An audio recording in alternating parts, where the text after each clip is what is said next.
structure métallique n'est jamais aussi résistante que ses assemblages. Aujourd'hui, on regarde les grands types d'assemblages utilisés en construction métallique.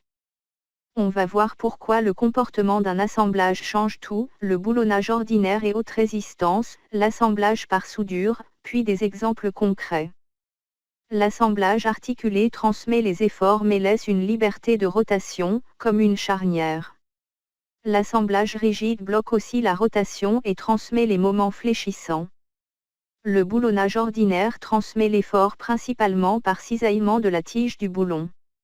C'est la solution la plus économique, pour des efforts modérés comme les pannes ou les lisses. Les boulons haute résistance précontraignant l'assemblage, l'effort se transmet par frottement entre les surfaces. Meilleure tenue à la fatigue, pour les assemblages structurels principaux. L'assemblage par soudure fusionne directement les pièces grâce à un procédé thermique.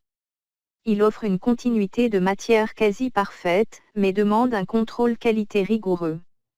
En pratique, on combine souvent les deux, l'assemblage réalisé en atelier, où le contrôle qualité est facilité, et le boulonnage sur chantier, plus rapide et démontable.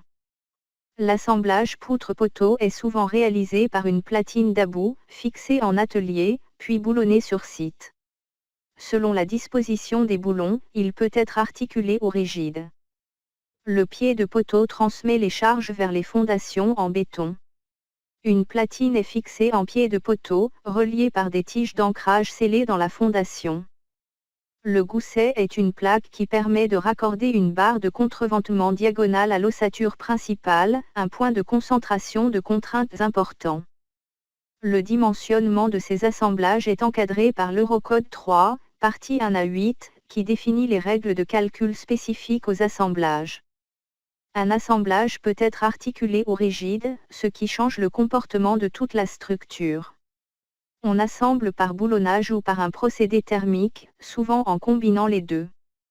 Dites-moi en commentaire quel sujet vous voulez que je traite ensuite, et abonnez-vous pour suivre la suite de la série.